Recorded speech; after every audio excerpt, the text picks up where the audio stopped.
কেমন আছো তোমরা? তোমাদের এইচএসসি পরীক্ষা দরজায় করা নাড়ছে। তো তোমাদের এই এইচএসসি পরীক্ষার জন্য আমরা ভূগোল প্রথম পত্র এবং দ্বিতীয় পত্রের উপর তোমাদের চূড়ান্ত সাজেশন নিয়ে হাজির হয়েছি। আমি শাকিল হাসান মৃদুল। সবাই আমার কথা স্পষ্ট শুনতে পাচ্ছ কিনা, পিছনের বোর্ডটা ক্লিয়ার দেখতে পাচ্ছ কিনা একটু কমেন্ট করে জানিয়ে দাও। এবং খুব দ্রুতই মূল ক্লাসে আমরা প্রবেশ করব, সবাই দ্রুত জয়েন হয়ে যাও, ঠিক আছে? তো কে কোথা থেকে লাইভটা দেখতেছো এটাও একটু কমেন্ট করে জানিয়ে দিও, ঠিক আছে? আর সবাই ক্লাসটা শেয়ার করে দাও, তোমাদের বন্ধুদের মেনশন করে দাও, তাহলেই সবাইকে এই ক্লাসটা দেখতে পাবে। আর আজকের ক্লাসের এই যে চূড়ান্ত সাজেশনটা, ইনশাল্লাহ এখান থেকে তোমরা কি খুব ভালো সংখ্যক একটা কি কমন থাকবে। তো সবাই আর দেরি না করে সবাই মূল ক্লাসে প্রবেশ করে যাও এবং বন্ধুদের মেনশন করে দাও, ঠিক আছে? আমরা খুব অল্প সময়ের ভিতরেই মূল ক্লাসে প্রবেশ করব। সবাইকে বলবো একটু ক্লাসটা শেয়ার করে দিতে। ক্লাসটা শেয়ার করে দাও সবাই।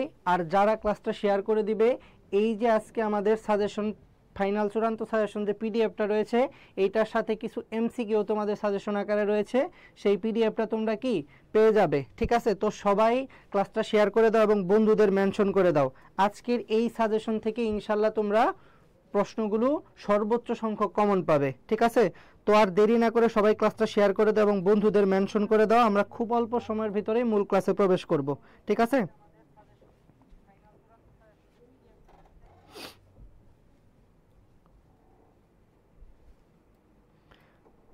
সবাই একটু ক্লাসটা শেয়ার করে দাও এবং বন্ধুদের মেনশন করে দাও।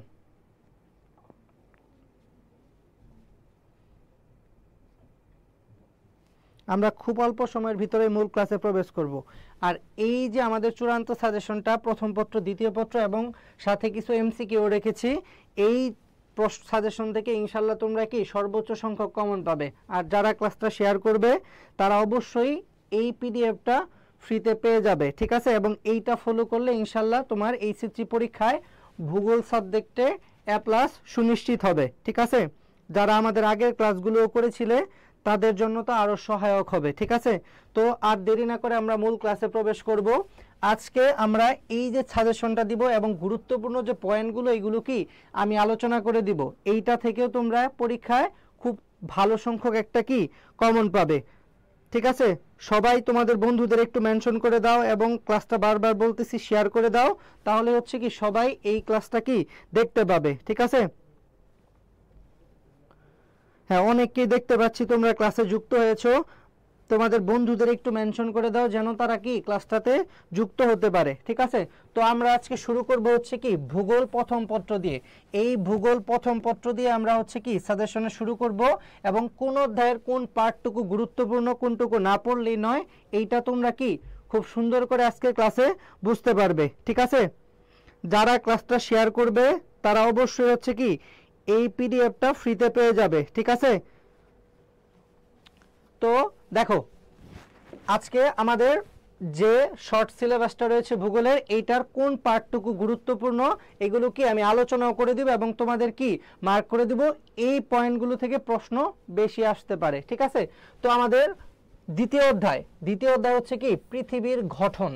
এই যে পৃথিবীর গঠন অধ্যায়টা রয়েছে, এই অধ্যায় থেকে হচ্ছে কি গুরুত্বপূর্ণ হচ্ছে কি পৃথিবীর অভ্যন্তরীণ গঠন এবং কি পৃথিবীর অভ্যন্তরীণ গঠন, পৃথিবীর ভূমিরূপ, অবস্থান, গঠন কাঠামো এবং বাংলাদেশের ভূপ্রাকৃতিক বৈশিষ্ট্য। এই অধ্যায়টা অনেক গুরুত্বপূর্ণ, এর জন্য কি এইটা আমি বেশ অংশটুকুই কি আলোচনা করে দিব। এরপরও যদি তোমাদের কোনো প্রবলেম থাকে আমাকে অবশ্যই কমেন্ট করে বলবে, সেটার আমি সমাধান করব। আর যারা ক্লাসটা শেয়ার করবে, আমি নিচে কি একটা লিঙ্ক শেয়ার করেছি, এখানে নক করলে আমি কি যারা ক্লাসটা শেয়ার করেছো তাদেরকে কি পিডিএফটা প্রোভাইড করতে পারবো, ঠিক আছে? তো আর দেরি না করে হচ্ছে কি আমরা এই টপিকগুলোর মূল বিষয়টা কি আজকে জেনে যাব।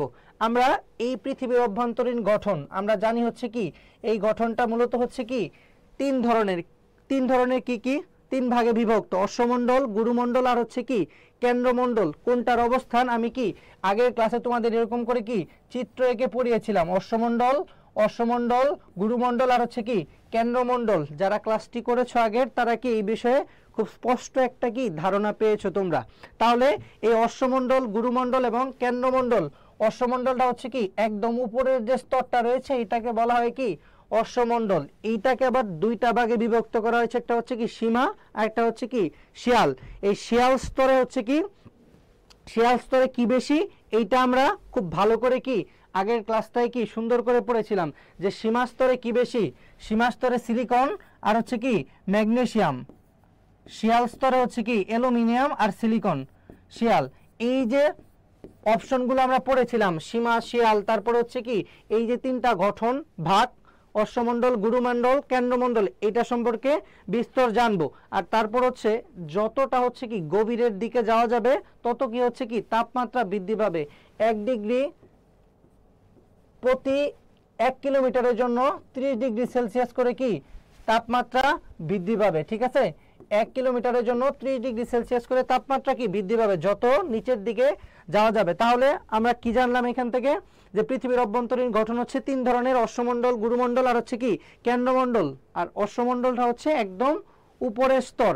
তোমাদের যদি স্পেসিফিক কোনো টপিকে সমস্যা থাকে অবশ্যই আমাকে কমেন্ট করে বললে আমি কি সেটা নিয়ে আলোচনা করে দিব। ঠিক আছে, আর ক্লাসটা যারা যুক্ত আছো সবাই কি ক্লাসটি শেয়ার করে দিবে এবং বন্ধুদের মেনশন করে দিবে। যারা ক্লাসটা শেয়ার করবে এই যে সাজেশন এবং দাগানো পিডিএফটা থাকবে এটা তোমরা কি পেয়ে যাবে। ঠিক আছে, এটা তোমরা পেয়ে যাবে। তাহলে আমাদের পৃথিবীর অভ্যন্তরীণ গঠন এবং ভূত্বক, ভূত্বকটাই হচ্ছে কি এই অশ্বমণ্ডল, ভূত্বকটাই হচ্ছে কি এই অশ্বমণ্ডল। তারপর পৃথিবীর ভূমিরূপ, অবস্থান, গঠন কাঠামো, এটা আমি একটু একটা চিত্রের মাধ্যমে একটু আলোচনা করে দেই। দেখো,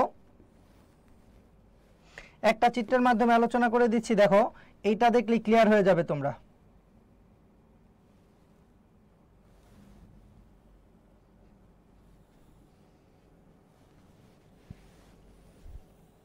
দেখো এইটা হচ্ছে কি এই যে অংশটুকু এটা হচ্ছে সমুদ্র, এই যে অংশটুকু এটা হচ্ছে কি সমুদ্র, এই যে অংশটুকু এটা হচ্ছে কি সমুদ্র। তাহলে এই যে শুরুটা এটা হচ্ছে কি, এটা হচ্ছে সমুদ্র সমতল,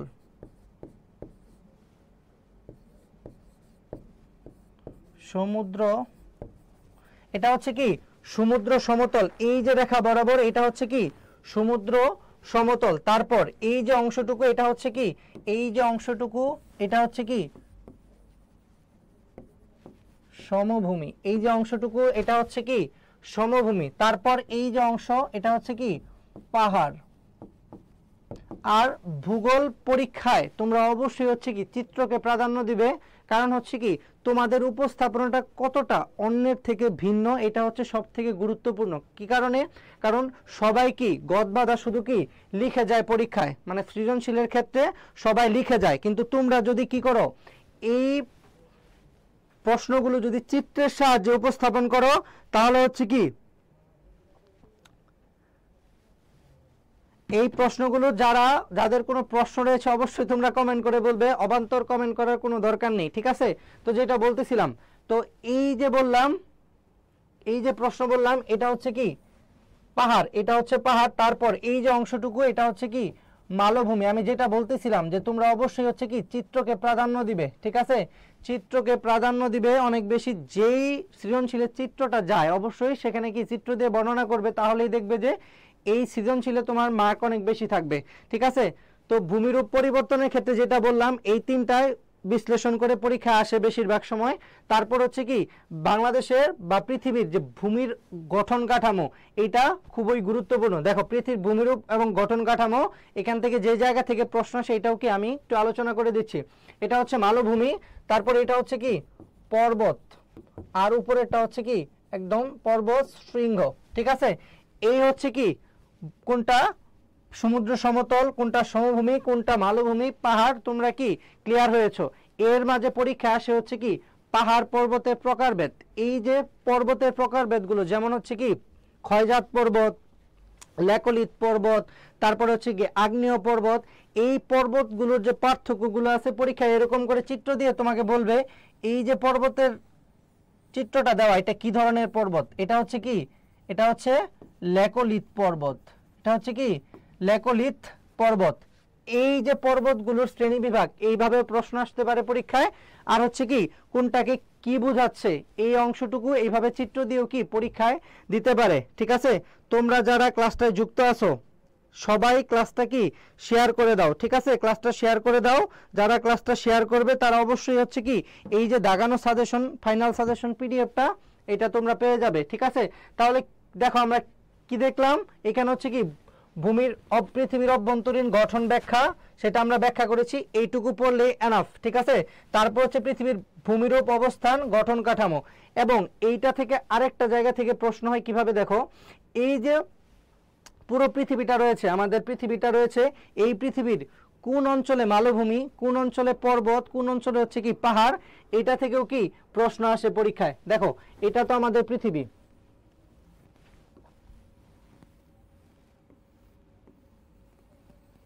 এটা হচ্ছে কি আমাদের পৃথিবী, উত্তর আমেরিকা মহাদেশ এবং কি দক্ষিণ আমেরিকা মহাদেশ।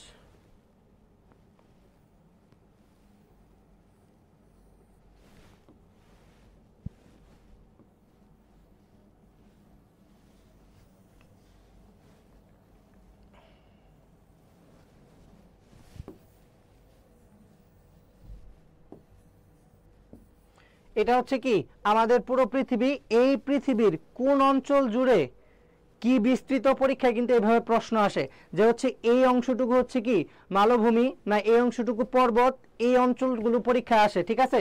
তো আমরা উল্লেখযোগ্য যে অঞ্চলগুলো এইগুলো একটু জানবো, ঠিক আছে? যেমন হচ্ছে কি এই অংশ জুড়ে হচ্ছে কি, এই অংশ জুড়ে হচ্ছে কি পর্বত, এটা কি কি পর্বতমালা, এটা হচ্ছে কি রকি পর্বতমালা। রকি পর্বতমালা কোথায়? উত্তর আমেরিকা মহাদেশে রকি পর্বতমালা। তারপর এই যে অংশ জুড়ে দক্ষিণ আমেরিকা মহাদেশ, এই অংশ জুড়ে হচ্ছে কি, এই অংশ জুড়ে হচ্ছে আন্দ্রিস পর্বতমালা, এই অংশ জুড়ে হচ্ছে কি আন্দ্রিস পর্বতমালা। তাহলে আমরা পর্বতের অবস্থান এবং মালভূমির অবস্থান পরীক্ষা এরকম করে চিত্র দিয়ে তোমাকে বলে দিবে যে হচ্ছে কি এইখানে কোন ধরনের ভূমিরূপ বিরাজমান, তখন তোমাকে কি এটা ব্যাখ্যা করতে হবে। বা যদি পর্বতের শ্রেণী বিভাগ করতে বলে চিত্র দিয়ে লেকলিত পর্বত বা হচ্ছে কি আগ্নেয় পর্বত, ক্ষয়জাত পর্বত কোনটা কিভাবে গঠিত হয়, এটাও তুমি কি ব্যাখ্যা করতে পারবা। তো প্রথম দ্বিতীয় অধ্যায়টা খুবই গুরুত্বপূর্ণ, এই কয়েকটা জায়গা থেকে ঘুরে ফিরে প্রশ্ন আসে, ঠিক আছে? যারা ক্লাসটাতে যুক্ত আছো, ঠিক আছে, সবাই ক্লাসটা শেয়ার করে দাও এবং বন্ধুদের মেনশন করে দাও, ঠিক আছে? তাহলে হচ্ছে তোমরা এই যে চূড়ান্ত সাজেশন পিডিএফটা এটা তোমরা ফ্রিতে পেয়ে যাবে, ঠিক আছে? তো দেখো তারপরে হচ্ছে কি ইউরোপ মহাদেশে এইখানে হচ্ছে কি আল্পস পর্বতমালা, এখানে হচ্ছে কি আল্পস পর্বতমালা। তারপর এখানে হচ্ছে নেপাল, এখানে হচ্ছে কি হিমালয়। পরীক্ষা যদি আসে তাহলে তোমরা কি এখান থেকেই বুঝতে পারবে যে এই অংশ জুড়ে হচ্ছে কি এই পর্বতমালাগুলোর অবস্থান, ঠিক আছে? তাহলে আমরা দ্বিতীয় অধ্যায়ের এই কয়টা জায়গায় খুব সুন্দর করে পড়বো। কি কি বললাম? ভূমির অভ্যন্তরীণ গঠন, পৃথিবীর অভ্যন্তরীণ গঠন, তারপর হচ্ছে কি ভূমিরূপ অবস্থান গঠন, এই পাহাড় পর্বত মালভূমি সমভূমি, তারপরে হচ্ছে কি মালভূমি, এই যে অংশগুলো এইগুলো গুরুত্ব দিয়ে পড়বো। তারপর বাংলাদেশের ভূপ্রাকৃতিক বৈশিষ্ট্য, আরেকটা গুরুত্বপূর্ণ পয়েন্ট, বাংলাদেশের কি ভূপ্রাকৃতিক বৈশিষ্ট্য, এটাও কি আমাদের গুরুত্ব দিয়ে কি পড়তে হবে।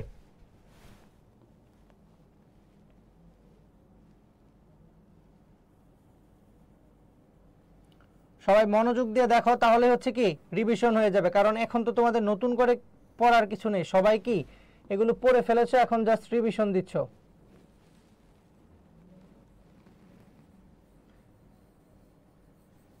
এই হচ্ছে কি আমাদের বাংলাদেশ, এই বাংলাদেশের ভূমিরূপটাকে কয়টা ভাগে ভাগ করা হয়েছে? তিনটা ভাগে ভাগ করা হয়েছে। কয়টা ভাগে ভাগ করা হয়েছে? তিনটা ভাগে। একজন একটু কমেন্ট করে বলো তো যে কি কি ভাগে ভাগ করা হয়েছে।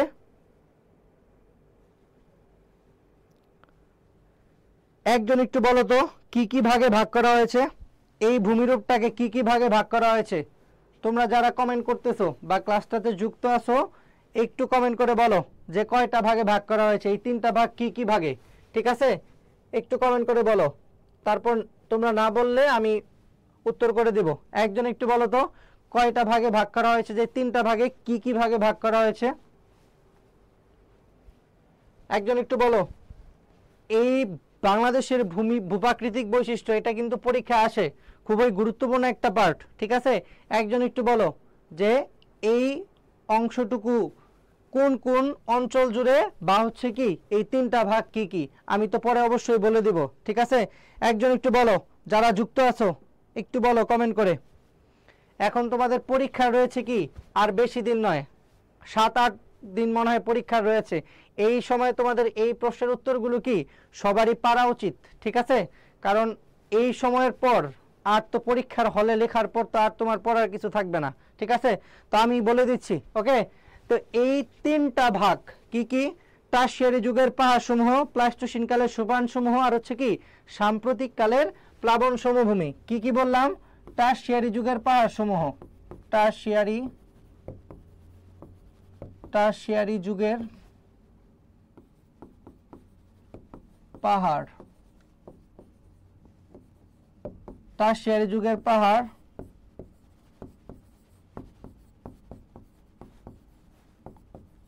প্লাইস্টোসিন কালের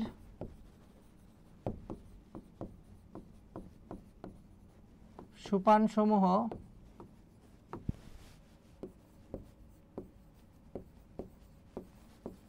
সাম্প্রতিক কালের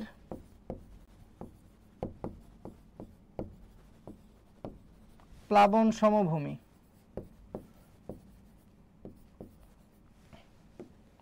সাম্প্রতিক কালের প্লাবন সমভূমি, এই যে তিনটা পয়েন্ট, এই তিনটা ভাগেই কি বাংলাদেশের ভূমিরূপটাকে কি ভাগ করা হয়েছে। কয়টা ভাগে? এই যে তিনটা ভাগ, এই তিনটা ভাগে হচ্ছে কি বাংলাদেশের ভূমিরূপটাকে কি ভাগ করা হয়েছে, বা ভূপ্রাকৃতিক বৈশিষ্ট্যকে ভাগ করা হয়েছে। এখন পরীক্ষায় এইভাবে প্রশ্ন আসতে পারে, আবার কি এই বাংলাদেশের কোন অংশে কি ধরনের ভূপ্রাকৃতিক বৈশিষ্ট্য দেখা দেয়, এইভাবেও কি পরীক্ষায় প্রশ্ন আসতে পারে। তো বাংলাদেশের মোট ভূমিরূপটা হচ্ছে কি 100%, এইটার মাঝে হচ্ছে কি, এইটার মাঝে 80% হচ্ছে কি সাম্প্রতিক কালের প্লাবন সমভূমি, তারপর হচ্ছে কি 12% হচ্ছে কি 12% হচ্ছে টারশিয়ারি যুগের পাহাড় সমূহ, আর 8% হচ্ছে কি প্লাইস্টোসিন কালের প্লাবন সমভূমি, ঠিক আছে? এই যে অংশগুলো, এইগুলো হচ্ছে কি মোট বাংলাদেশের 100 ভাগ যে ভূমিরূপটা রয়েছে এটার বৈশিষ্ট্য। তো আমরা দেখি এই যে অঞ্চলটুকু, পার্বত্য অঞ্চলটুকু, এটা হচ্ছে কি টারশিয়ারি যুগের পাহাড় সমূহ, এটা হচ্ছে কি টারশিয়ারি যুগের পাহাড় সমূহ। এই যে অঞ্চলটা, এটা হচ্ছে কি টারশিয়ারি যুগের পাহাড় সমূহ, মানে পার্বত্য যে অঞ্চলটুকু বড় বড় পর্বত রয়েছে, এই অঞ্চলটা হচ্ছে কি টারশিয়ারি যুগের পাহাড় সমূহ। আর সবচেয়ে পুরাতন ভূমিরূপটাই হচ্ছে কি এটা, সব থেকে পুরাতন হচ্ছে কি এই অঞ্চলটা, টারশিয়ারি যুগের পাহাড় সমূহ হচ্ছে কি সব থেকে পুরাতন, ঠিক আছে? যারা ক্লাসটাতে যুক্ত আছো শেষ পর্যন্ত আমরা কি অনেকগুলো এমসিকিউ সলভ করব, এবং এই যে ফাইনাল সাজেশনটা, এই সাজেশনটাই থেকেই দেখবা হচ্ছে কি তোমাদের বোর্ডে এইচএসসি পরীক্ষায় সর্বোচ্চ সংখ্যক কমন থাকবে, ঠিক আছে? তো যারা ধৈর্য ধরে ক্লাসটা করবে তারা হচ্ছে কি অবশ্যই উপকৃত হবে, ঠিক আছে? তো যারা ক্লাসটা শেয়ার করবে তারা অবশ্যই হচ্ছে কি, আমি যে বলছি যে এখানে তোমাদের ইনবক্স করলে হচ্ছে কি, যারা শেয়ার করবে তারা ইনবক্স করলে হচ্ছে কি এই পিডিএফটা পেয়ে যাবে, ঠিক আছে? তো সবাই হচ্ছে কি ক্লাসটা শেয়ার করে রাখো, এবং পরীক্ষার আগে অবশ্যই এই সাজেশনটা ফলো করে তোমরা কি রিভিশন দিয়ে তারপর পরীক্ষার হলে যাবে, ঠিক আছে? অবশ্যই এই জায়গা থেকে সর্বোচ্চ সংখ্যক কমন থাকবে তোমাদের ভূগোল প্রথম পত্র এবং দ্বিতীয় পত্রের উপর, ঠিক আছে? তো দেখো এই যে অংশ ছিলাম, এই অংশে ছিলাম টারশিয়ারি যুগের পাহাড় সমূহ, এটি হচ্ছে কি সবচেয়ে পুরাতন ভূমিরূপ, তাহলে এটা হচ্ছে কি সব থেকে পুরাতন ভূমিরূপ। এটা মোট ভূমিভাগের হচ্ছে কি 12%। কত পার্সেন্ট? 12%। তারপর এই যে বাওয়ালের গড় বরেন্দ্র ভূমি, এই যে অঞ্চলটুকু রয়েছে এটা হচ্ছে কি প্লাইস্টোসিন, মধুপুর বাওয়ালের গড়, এটা হচ্ছে কি প্লাইস্টোসিন কালের সোপান সমূহ, এটা হচ্ছে কি প্লাইস্টোসিন কালের সোপান সমূহ। তারপর পুরো যে ভূমিভাগটা রয়েছে এই পুরোটা হচ্ছে কি, এই পুরোটা হচ্ছে সাম্প্রতিক কালের প্লাবন সমভূমি, এটা হচ্ছে মোট ভূমিভাগের হচ্ছে কি 80%। তাহলে এই পুরোটাই হচ্ছে কি, পুরোটাই হচ্ছে বাংলাদেশের ভূমিরূপের 100%, যের মাঝে কোনটা কতটুকু। আশা করি সবাই কি ক্লিয়ার হয়ে গিয়েছো, ঠিক আছে? আশা করি সবাই ক্লিয়ার হয়ে গিয়েছো, ওকে? আশা করি সবাই ক্লিয়ার হয়ে গিয়েছো বাংলাদেশের ভূমিরূপ। তাহলে দ্বিতীয় অধ্যায় থেকে এই অংশগুলোই হচ্ছে কি সবথেকে চুম্বক অংশ এবং গুরুত্বপূর্ণ অংশ, এইগুলো কি আমাদের ক্লিয়ার। ভূত্বক, পৃথিবীর অভ্যন্তরীণ গঠন ব্যাখ্যা, পৃথিবীর ভূমিরূপ অবস্থান, গঠন কাঠামো, বাংলাদেশের ভূপ্রাকৃতিক বৈশিষ্ট্য। দ্বিতীয় অধ্যায়টা কি খুবই গুরুত্বপূর্ণ, ঠিক আছে? খুবই গুরুত্বপূর্ণ। তারপর তৃতীয় অধ্যায় ভূমিরূপ পরিবর্তন। ভূমিরূপ পরিবর্তন, পাত সঞ্চালন, পৃথিবীর আকস্মিক পরিবর্তন। এখানে হচ্ছে কি তোমরা ওয়াগনারের যে মহাকর্ষীয় তরঙ্গ, যেটা মহাকর্ষীয় যে নীতিটা আছে বলেছে ওয়াগনারের, এই ধারণাটা খুবই গুরুত্বপূর্ণ, ঠিক আছে, যে আগে পৃথিবীগুলো কি, পৃথিবীর প্রত্যেকটা মহাদেশগুলো কি একত্র ছিল, পরবর্তীতে কি এগুলো আলাদা হয়ে যায়, ঠিক আছে। এটা খুবই গুরুত্বপূর্ণ, ঠিক আছে, এটা খুবই গুরুত্ব দিয়ে পড়বা। তারপর হচ্ছে আগ্নেয়গিরির অগ্নুৎপাত। আগ্নেয়গিরির অগ্নুৎপাত কেন হয়? এই যে আমরা গুরুমণ্ডল, কেন্দ্রমণ্ডল, অশ্বমণ্ডল পড়েছি, প্রত্যেকটা কি ভিতরের দিকে হচ্ছে কি তাপ চাপ কি বাড়তে থাকে। যে আমি বলেছিলাম 1 কিলোমিটারের জন্য কি 30 ডিগ্রি সেলসিয়াস করে তাপমাত্রা বৃদ্ধি পায়। তো এই তাপচাপের ফলে নিচে কি অবস্থায় থাকে, একদম গলিত অবস্থায় থাকে। এইটা হচ্ছে কি অনেক বেশি তাপচাপের ফলে পরে হচ্ছে কি উপরের দিক দিয়ে আগ্নেয়গিরির অগ্নুৎপাত হিসেবে কি উপরের দিকে উঠে আসে। তো এটাই হচ্ছে কি আগ্নেয়গিরির অগ্নুৎপাত। তারপর হচ্ছে সুনামির বর্ণনা। সুনামি মানে হচ্ছে কি পোতাশ্রয়ের ঢেউ। সুনামি মানে হচ্ছে কি পোতাশ্রয়ের ঢেউ। এটা হচ্ছে কি সমুদ্রের ভিতরে হচ্ছে কি ভূমিকম্প বা হচ্ছে কি ভূ আলোড়নের ফলে কোনো কি আকস্মিক পরিবর্তন হওয়ার ফলে পানিগুলো কি ফুলে ফেপে উঠে, যে হচ্ছে কিসের দিকে আসে, তীরের দিকে ছুটে আসে, এটাই হচ্ছে কি সুনামি। এগুলো তোমরা সকলেই জানো। তারপর একটা গুরুত্বপূর্ণ পয়েন্ট হচ্ছে কি বিচূর্ণী ভবন এবং নগ্নি ভবন, এটাও খুবই গুরুত্বপূর্ণ। তারপর নদী ও নদীর পর্যায়। আমরা জানি নদীর কয়টি পর্যায়? নদীর পর্যায় হচ্ছে কি 3টি। পার্বত্য পর্যায়, মধ্যগতি, আর একটা হচ্ছে কি নিম্ন পর্যায়। পার্বত্য পর্যায় হচ্ছে কি সবচেয়ে বেশি ক্ষয়কার্য সাধন হয়, কারণ এখানে হচ্ছে কি স্রোতটা সব থেকে বেশি থাকে। তাহলে নদীর পর্যায় হচ্ছে কয়টি? 3টি। আর একটা জায়গা থেকে প্রশ্ন হয়, সেটা হচ্ছে কি আমরা একটু জেনে রাখি, ঠিক আছে।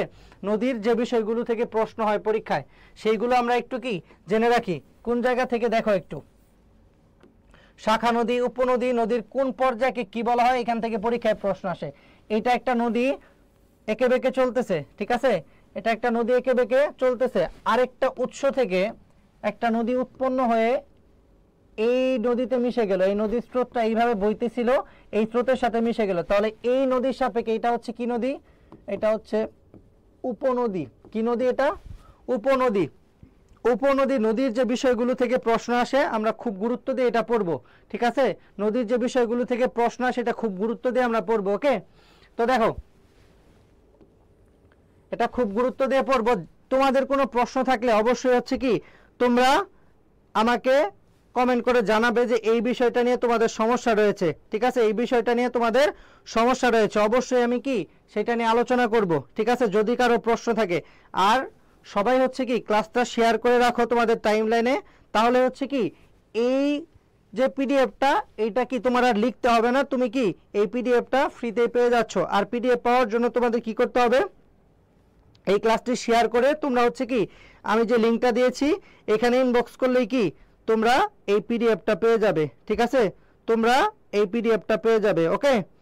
তো তোমাদের কোনো সমস্যা থাকলে অবশ্যই হচ্ছে কি অবশ্যই তোমরা সেটা আমাকে বলবে, ওকে। আমি আবারও লিঙ্কটা দিয়ে দিচ্ছি, যারা ক্লাসটা শেয়ার করবে তারা হচ্ছে কি এই লিঙ্কে নক করলে হচ্ছে কি এই পিডিএফটা পেয়ে যাবে। তাহলে নদীর যা আরো বিষয়বস্তুগুলো রয়েছে দেখো, এটা হচ্ছে এই নদীর সাপেক্ষে হচ্ছে কি উপনদী। তারপর এই প্রবাহমান নদীটি এই জায়গায় এসে কি একটা পাহাড়ের সাথে বা হচ্ছে কি কোনো কিছুর সাথে বাধাপ্রাপ্ত হওয়ার পর দুইটা স্রোত দুই দিকে চলে গেছে। দেখো দুইটা স্রোত দুই দিকে চলে গেছে এরকম করে। এটা হচ্ছে কি দুইটা স্রোত নিয়ে যে বের হয়ে গেছে, এটা হচ্ছে এই নদীর সাপেক্ষে, এটা হচ্ছে কি নদী, এটা হচ্ছে কি শাখা নদী, এটা হচ্ছে শাখা নদী। আর নদী যে জায়গা থেকে উৎপত্তি হয়, নদী এই যে পর্বত থেকে বা হচ্ছে এটা আমরা ধরে নিই হচ্ছে কি গঙ্গোত্রী হিমবাহ, এই জায়গা থেকে উৎপত্তি হয়েছে, এটা কি পদ্মা নদী আমরা ধরে নিই, এটা হচ্ছে কি নদীর উৎস, এটা হচ্ছে কি নদীর উৎস।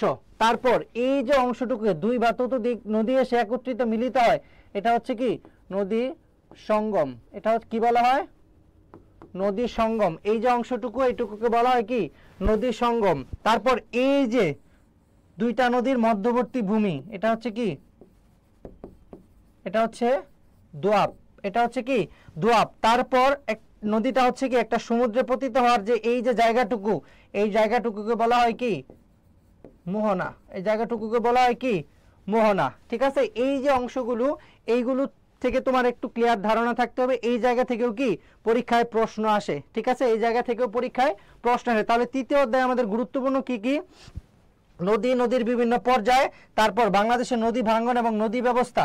বাংলাদেশের যে গুরুত্বপূর্ণ নদীগুলো আছে এই নদীগুলো কি অনেক গুরুত্বপূর্ণ। আমি এখানে একটু জাস্ট দেখিয়ে দিচ্ছি তোমাদের যে গুরুত্বপূর্ণ নদীগুলো, ঠিক আছে। আমরা জানি হচ্ছে কি এই জায়গা দিয়ে বাংলাদেশে প্রবেশ করে হচ্ছে কি নদী, পদ্মা নদী, এবং এই নদীর উৎপত্তি হচ্ছে কি হিমালয়ের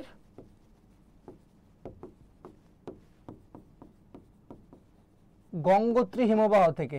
কি থেকে? হিমালয়ের গঙ্গোত্রী হিমবাহ থেকে কি নদীর উৎপত্তি? এই পদ্মা নদীর উৎপত্তি। তারপর এই যে অংশটুকু আছে, এই অংশটুকু হচ্ছে সিকিমের পার্বত্য অঞ্চল। এই জায়গা থেকে কি দুইটা নদীর উৎপত্তি, একটা হচ্ছে কি তিস্তা আর একটা হচ্ছে কি করতোয়া। তারপর এই যে অংশটুকু, এই অংশটুকু হচ্ছে কি কৈলাস শৃঙ্গের মানস সরোবর। এই কৈলাস শৃঙ্গের মানস সরোবর, এখান থেকে একটা নদীর উৎপত্তি, এটা হচ্ছে কি ব্রহ্মপুত্র। তোমরা দেখবা বইয়ের শেষে হচ্ছে কি এই যে গুরুত্বপূর্ণ নদীগুলোর গতিপথ এবং এইগুলো হচ্ছে কি আর্থসামাজিক ক্ষেত্রে কিভাবে অবদান রাখে নদীর ভূমিকা, এইগুলো পরীক্ষা আসতে পারে, ঠিক আছে। তোমাদের যদি কোনো প্রশ্ন থাকে অবশ্যই করবে, ঠিক আছে। দেখো এই নদীর উৎপত্তি হচ্ছে কি হিমালয়ের কৈলাস শৃঙ্গের মানস সরোবরে, ঠিক আছে। তারপর হচ্ছে কর্ণফুলী, মিজোরামের লুসাই পাহাড়ের লংলে উপত্যকা থেকে কি নদীর উৎপত্তি? কর্ণফুলী নদীর উৎপত্তি। তারপর এই জায়গা থেকে হচ্ছে কি আরেকটা নদীর উৎপত্তি, বাংলাদেশের উৎপত্তি এবং বাংলাদেশের শেষ। এই নদীটার নাম হচ্ছে কি হালদা। বাংলাদেশের উৎপত্তি, বাংলাদেশের শেষ, এই নদীটার নাম হচ্ছে কি হালদা। তারপর কর্ণফুলী হচ্ছে বাংলাদেশের সবচেয়ে কি খরস্রোতা নদী। তারপর এখান থেকে নদ নদী থেকে আরো প্রশ্ন, এমসিকিউ প্রশ্ন আসতে পারে, যেমন হচ্ছে কি সবচেয়ে দীর্ঘতম নদী হচ্ছে কি পদ্মা। সবচেয়ে দীর্ঘতম নদী হচ্ছে কি পদ্মা, এবং সবচেয়ে দীর্ঘ পথ অতিক্রম করে আসে নদী, সেটা হচ্ছে কি ব্রহ্মপুত্র, ঠিক আছে, সেটা হচ্ছে কি ব্রহ্মপুত্র। তারপর বাংলাদেশের সবচেয়ে গভীরতম এবং কি প্রশস্ততম নদী, এটা হচ্ছে কি মেঘনা, এটা হচ্ছে কি মেঘনা। এবং সবচেয়ে বেশি চর রয়েছে যে নদীতে, এটা হচ্ছে কি যমুনা। সবচেয়ে বেশি চর রয়েছে এই অংশটুকু হচ্ছে কি যমুনা নদী। যমুনা নদীতে সবচেয়ে বেশি কি চর রয়েছে। তো নদ নদী থেকে এইভাবে প্রশ্ন আসতে পারে, এবং নদীর উৎপত্তি স্থল এবং নদীর গতিপথ এবং আর্থসামাজিক ক্ষেত্রে কিরকম ভূমিকা রাখে। যেমন কর্ণফুলী নদীর হচ্ছে কি, কর্ণফুলী নদীর এই মোহনায় হচ্ছে কি আমাদের বাংলাদেশের সবচেয়ে হচ্ছে কি সবচেয়ে বড় যে সমুদ্র বন্দরটা রয়েছে, এটা হচ্ছে কি যেটা বাণিজ্যিক ক্ষেত্রে সবচেয়ে গুরুত্বপূর্ণ ভূমিকা রাখে, চট্টগ্রাম বন্দর। এটা হচ্ছে এই নদীর মোহনায় অবস্থিত, এবং এই নদীতে বাঁধ দিয়ে আমরা কি বিদ্যুৎ উৎপন্ন করি, ঠিক আছে। যারা ক্লাসটাতে যুক্ত আছো অবশ্যই ক্লাসটা শেয়ার করে দাও এবং বন্ধুদের মেনশন করে দাও, তাহলে তুমি কি এই দাগানো পিডিএফটা এবং সাজেশন পিডিএফটা অবশ্যই কি পেয়ে যাবে। ওকে, তাহলে এই হচ্ছে নদ নদী নিয়ে যে অংশটুকু, গুরুত্বপূর্ণ যে নদীগুলো রয়েছে, এই নদীর গতিপথ, নদীর আর্থসামাজিক যে ভূমিকা রয়েছে সেটা। তাহলে বাংলাদেশের নদী ভাঙন, নদী শাসন, এটাও কি অনেক গুরুত্বপূর্ণ। নদী ভাঙন এবং কি নদী শাসন, এটাও কি অনেক গুরুত্বপূর্ণ, ঠিক আছে। নদী শাসন মানে হচ্ছে কি নদীর যেই যে ভাঙন প্রক্রিয়াটা রোধ করে নদীকে প্রবাহিত হওয়ার যে প্রক্রিয়াটা, এটাই হচ্ছে কি এক কথায় বলতে সেটা হচ্ছে কি নদী শাসন, সেটা হচ্ছে কি নদী শাসন। আশা করি তোমরা কি এই জায়গাটুকু ক্লিয়ার, ঠিক আছে। এই হচ্ছে তৃতীয় অধ্যায়ের গুরুত্বপূর্ণ পয়েন্টগুলো। তারপর চতুর্থ অধ্যায় বায়ুমণ্ডল এবং বায়ু দূষণ। চতুর্থ অধ্যায় হচ্ছে কি বায়ুমণ্ডল এবং বায়ু দূষণ। তোমাদের যদি প্রশ্ন থাকে আমি অবশ্যই দেখব, যদি কারো প্রশ্ন থাকে অবশ্যই দেখব, যদি কারো প্রশ্ন থাকে। ওকে, যদি তোমাদের প্রশ্ন থাকে অবশ্যই আমি দেখব যে তোমাদের এই টপিকে প্রশ্ন রয়েছে, ঠিক আছে। আজকের পর হয়তো আর কি পরীক্ষার আগে তোমাদের ভূগোল ক্লাস আর থাকবে না। তো যারা ক্লাসটাতে যুক্ত আছো তোমাদের প্রবলেমগুলো অবশ্যই কি শেয়ার করবে, ঠিক আছে। তাহলে বায়ুমণ্ডল এবং বায়ু দূষণ, এই বায়ুমণ্ডলের স্তর বিন্যাস, যে বায়ুমণ্ডলের স্ট্র্যাটোমণ্ডল, স্ট্র্যাটোস্ফিয়ার, ট্রোপোস্ফিয়ার, আয়নোস্ফিয়ার, এক্সোস্ফিয়ার, এই যে আমরা পড়েছিলাম, এটার বিস্তারিত কি বর্ণনা সহকারে অবশ্যই জানা থাকা লাগবে। এই জায়গা থেকে প্রশ্ন হয়, ঠিক আছে। বায়ুমণ্ডলের স্তর বিন্যাস, তারপর জীবজগৎ ও বায়ু দূষণ, এই জীবজগতে বায়ু দূষণের যে প্রভাবটা, এটা আমরাও কি জানবো খুব ভালো করে। তারপর হচ্ছে বায়ু দূষণ এবং বায়ু দূষণ প্রতিরোধ। এই বায়ু দূষণ হয় কিভাবে, জীবাশ্ম জ্বালানি পোড়ালে, তারপর অধিক মাত্রায় গাছপালা কেটে ফেললে বায়ুর উপর কি বিরূপ প্রভাব পড়ে, পৃথিবীর উপর বিরূপ প্রভাব পড়ে, এগুলো আমরা কি সবাই জানি। এই অধ্যায়টা আমরা কি একদম প্রাইমারি স্কুল থেকে পড়ে আসতেছি, ঠিক আছে। তো এই জায়গাটুকু আমরা কি একটু ভালো মতো দেখে যাব। তারপর পঞ্চম অধ্যায় জলবায়ুর উপাদান এবং জলবায়ুর নিয়ামক। জলবায়ু কাকে বলে, জলবায়ু এবং আবহাওয়া কাকে বলে আমরা সকলেই কিন্তু জানি, ঠিক আছে। তো এই জায়গাটুকু থেকেও কিন্তু কি প্রশ্ন আসার সম্ভাবনা সব থেকে বেশি। তো আবহাওয়াটা হচ্ছে কি, আবহাওয়াটা হচ্ছে কি একটা স্বল্প সময়ের গড়, যে আবহাওয়াটা এটা হচ্ছে কি আবহাওয়া স্বল্প সময়ের যেটা, সেটা হচ্ছে আবহাওয়া। আর 30-40 বছরের গড় যে আবহাওয়াটা, এটা হচ্ছে কি জলবায়ু। এটা যেন আমরা কি ভুল না করি, ঠিক আছে। তারপর জলবায়ুর উপাদান এবং নিয়ামক, এই দুইটা জায়গা খুবই গুরুত্বপূর্ণ। কোনটা জলবায়ুর উপাদান, কোনটা জলবায়ুর কি নিয়ামক, এটাও কি খুবই গুরুত্বপূর্ণ, ঠিক আছে। তোমরা যারা যুক্ত আছো ক্লাসটিতে, তাদের কি এই যতটুকু পড়লাম, যতটুকুর সাজেশন বললাম, যে এই জায়গাগুলো নিয়ে কি কারো কোনো প্রশ্ন আছে? যদি প্রশ্ন থাকে একটু আমাকে বলো, ঠিক আছে। যদি প্রশ্ন থাকে একটু আমাকে বলো যে এই জায়গাটা নিয়ে তোমাদের কি প্রশ্ন রয়েছে, ঠিক আছে। আর যারা ক্লাসটা শেয়ার করেছে তারা হচ্ছে কি এই লিঙ্কে অবশ্যই নক করে রাখবে পিডিএফটার জন্য, ওকে। তাহলে হচ্ছে কি আমার দিতে সুবিধা হবে তোমাদের। তো যতটুকু পড়লাম আগের 4র্থ অধ্যায় পর্যন্ত, এখানে কোনো প্রশ্ন রয়েছে কিনা আমাকে একটু বলো। এখানে যদি তোমাদের কোনো প্রশ্ন থাকে একটু আমাকে জানাও, ওকে। না হলে আমরা পরবর্তীতে সামনের দিকে আগাবো। তাহলে এখানে হচ্ছে কি জলবায়ুর উপাদান আর হচ্ছে কি নিয়ামক, এইটা আলাদা করে আমাদের কি মুখস্থ জানতে হবে, ঠিক আছে। জলবায়ুর উপাদানের ক্ষেত্রে কি কি রয়েছে আমরা তো এটা পড়ে আসছি, ঠিক আছে না, এটা আমরা পড়ে আসছি। বায়ুর চাপ, বায়ুর গতি, এগুলো হচ্ছে কি, এইগুলো হচ্ছে জলবায়ুর উপাদান, ঠিক আছে। তারপর তাপমাত্রা, এগুলো হচ্ছে কি, এইগুলো হচ্ছে জলবায়ুর উপাদান, এগুলো হচ্ছে জলবায়ুর উপাদান, এগুলো হচ্ছে জলবায়ুর উপাদান। ঘ নাম্বার প্রশ্ন আসলে 3টা উপাদান দিয়ে কি ব্যাখ্যা করলেই হবে। আর যদি 4 নম্বরের প্রশ্ন আসে সেক্ষেত্রে হচ্ছে কি 4টা দিয়ে আমরা কি ব্যাখ্যা করার চেষ্টা করব। তখন কি বায়ুর আর্দ্রতা অ্যাড করতে পারি এটার সাথে, যে তাপমাত্রা, বায়ুর চাপ, বায়ুর গতি, বায়ুর আর্দ্রতা, এটা দিলেই কি আমাদের এই 4টা ব্যাখ্যা করলেই কি হয়ে যাবে, যে বায়ুর আর্দ্রতা। এই সাজেশন শেষ হওয়ার পর কিন্তু আমরা অনেকগুলো এমসিকিউ সলভ করব। যারা ক্লাসটাতে যুক্ত আছো শেষ পর্যন্ত অবশ্যই কি ধৈর্য নিয়ে থাকবে, ঠিক আছে। তারপর বায়ুর যে নিয়ামকগুলো রয়েছে, দেখো বায়ুর যে নিয়ামকগুলো রয়েছে, বৃষ্টিপাত, সমুদ্র স্রোত, বৃষ্টিপাত, এগুলো হচ্ছে কি বায়ুর নিয়ামক।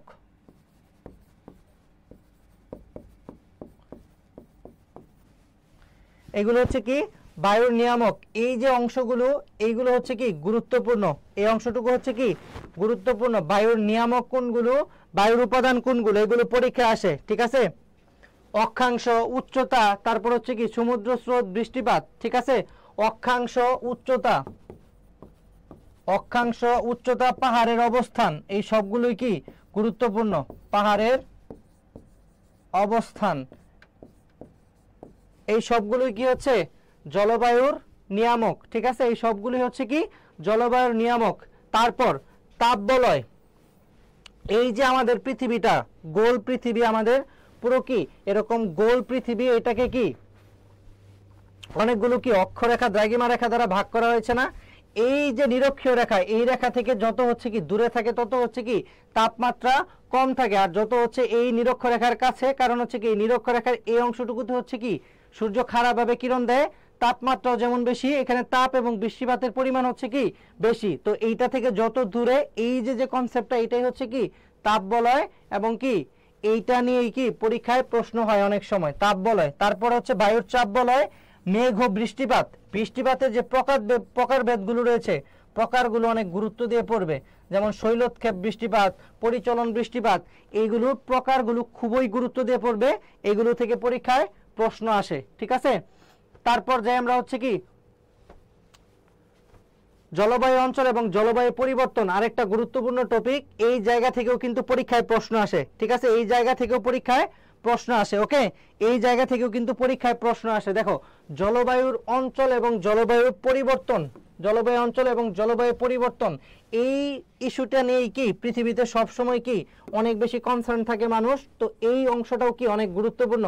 জলবায়ুর শ্রেণী বিভাগ, কোন অঞ্চলের জলবায়ু, এটা পরীক্ষায় তোমাদের এই জায়গা থেকে, এই অধ্যায় থেকে মাস্ট প্রশ্ন আসবে। ঠিক আছে, এই অধ্যায় থেকে মাস্ট প্রশ্ন আসবে। জলবায়ুর শ্রেণীবিভাগ, নিরক্ষীয়, ভূমধ্যসাগরীয় এবং মৌসুমী জলবায়ু অঞ্চল এবং বাংলাদেশের জলবায়ু, এইটা থেকে মাস্ট প্রশ্ন আসবে। এই অধ্যায়টা থেকে কিন্তু মাস্ট প্রশ্ন আসবে। ঠিক আছে, এই অধ্যায়টা থেকে মাস্ট প্রশ্ন আসবে। এই জলবায়ুর শ্রেণী বিভাগের মাঝে নিরক্ষীয় জলবায়ু, এটা হচ্ছে 3 স্টার। নিরক্ষীয় জলবায়ু, তারপর হচ্ছে কি মৌসুমী জলবায়ু, এই দুইটা হচ্ছে কি খুবই গুরুত্বপূর্ণ। এই দুইটা খুবই গুরুত্ব দিয়ে পড়বে, নিরক্ষীয়, ভূমধ্যসাগরীয় আর হচ্ছে কি মৌসুমী জলবায়ু। আর তারপর বাংলাদেশের জলবায়ু সকল কি তোমরা সকলেই জানো, বাংলাদেশের জলবায়ু কিরূপ এবং কোন অঞ্চলে পড়েছে, এবং মৌসুমী জলবায়ু না হচ্ছে ভূমধ্যসাগরীয় জলবায়ু। এইখান থেকে আরেকটা ভাবে প্রশ্ন হয়, যেটা দেখবে চিত্র দিয়ে তোমাকে এ বি করে কি চিহ্নিত করে দিয়েছে, যে এ অঞ্চলের জলবায়ুর সাথে বি অঞ্চলের জলবায়ুর কি পার্থক্য দেখাও। তো এইভাবেও কিন্তু প্রশ্ন আসতে পারে।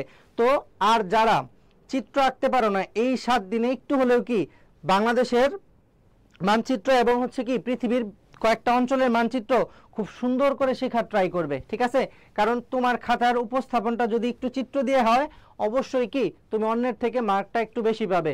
যেহেতু এখানে রিটেনে তোমার কি 50 মার্ক, এই 50-এর ভিতর তোমার কি আর হচ্ছে এমসিকিউ 25, আর হচ্ছে তোমার কি ব্যবহারিকে হচ্ছে 25। তো সেক্ষেত্রে এই সাবজেক্টে হচ্ছে কি তোমার প্লাস পাওয়ার সম্ভাবনা অন্য যে আর্টসের সাবজেক্টগুলো রয়েছে সকল সাবজেক্টের থেকে কি বেশি। তো সেক্ষেত্রে এই 50-এ যদি তুমি কি 40 পাও, সেখান থেকে হচ্ছে কি 40 পাওয়ার পর এখানে 25-এর মাঝে যদি তুমি কি 22 বা 20ও পাও, তাহলে হচ্ছে কি তোমার মার্ক হয়ে যাচ্ছে কত 70। তারপর এই যে তোমার প্র্যাকটিক্যাল, এখানে তো তুমি অবশ্যই 20 পাবে অবধারিতভাবেই। তো তাহলে এই সাবজেক্টে হচ্ছে কি তোমার এ প্লাস পাওয়া হচ্ছে কি অন্যান্য আর্টসের সাবজেক্টগুলোর থেকে সব থেকে সহজ। তো এইটা সব থেকে গুরুত্ব দিয়ে তোমার কি এই পরীক্ষাটা দিতে হবে।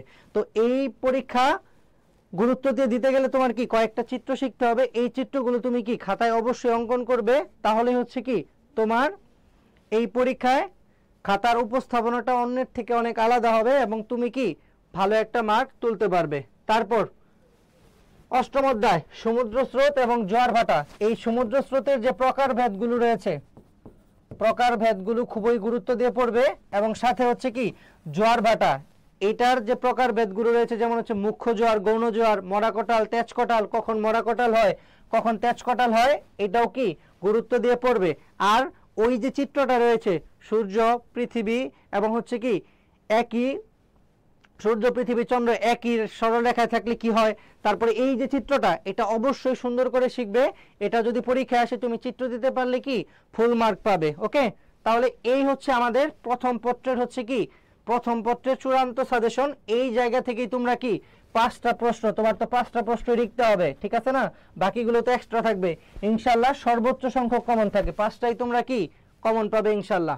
এরপর আসি আমরা হচ্ছে কি ভূগোল দ্বিতীয় পত্র।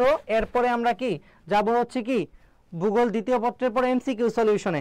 এখন হচ্ছে কি তোমাদের যাদের প্রশ্ন রয়েছে কোনো, অবশ্যই কি তোমরা এই প্রশ্নটা করতে পারো প্রথম পত্রের উপর যদি কোনো প্রশ্ন থাকে, ঠিক আছে। আর যারা ক্লাসটি শেয়ার করেছো তারা এই আইডিতে একটু নক করে রাখো, ঠিক আছে, যারা ক্লাসটি শেয়ার করেছে। আর এখনো যারা শেয়ার করেনি তারা অবশ্যই ক্লাসটি শেয়ার করে রাখো, তাহলে হচ্ছে কি এই চূড়ান্ত সাজেশন পিডিএফটা তোমাকে কি ফ্রিতে প্রোভাইড করা হবে। ওকে, তো যদি প্রথম পত্রের উপর কোনো প্রশ্ন থাকে আমাকে একটু দ্রুত সময়ের ভিতরে করে ফেলো, যে প্রথম পত্র নিয়ে প্রশ্ন রয়েছে, ঠিক আছে, একটু দ্রুত প্রথম পত্র নিয়ে কোনো প্রশ্ন রয়েছে কিনা বলো। যদি না থাকে তাহলে আমরা দ্বিতীয় পত্রে যাব, এরপর প্রশ্ন সলভে যাব। দ্রুত, একটু দ্রুত বলতে হবে।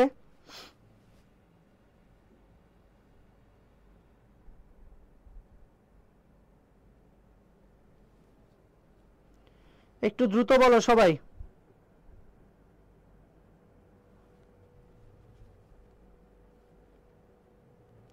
আশা করছি প্রশ্ন নেই কারো। ওকে, তাহলে হচ্ছে এখন দ্বিতীয় পত্র আমাদের ভূগোল দ্বিতীয় পত্রের মানব ভূগোলের যে অধ্যায়, যে অংশগুলো তোমরা খুব গুরুত্ব দিয়ে পড়বে, এর যে শাখা এবং বিষয়বস্তুগুলো এগুলো খুবই গুরুত্ব দিয়ে দেখবে। তারপর পৃথিবীর গুরুত্বপূর্ণ রাজনৈতিক যে অঞ্চলগুলো রয়েছে এই রাজনৈতিক অঞ্চলগুলো কি আমি প্রথমে তোমাদের কি স্লাইডে রেখেছিলাম, রাজনৈতিক যে অঞ্চলগুলো এগুলো কি আমি প্রথমে কি স্লাইডে রেখেছিলাম, এখান থেকে কি আবার আমি দেখিয়ে দিচ্ছি খুব গুরুত্ব দিয়ে সবাই দেখবে, ঠিক আছে। তারপর যে দেশগুলোর এই অবস্থানগুলো আমরা একটু দেখব, ঠিক আছে। দেখো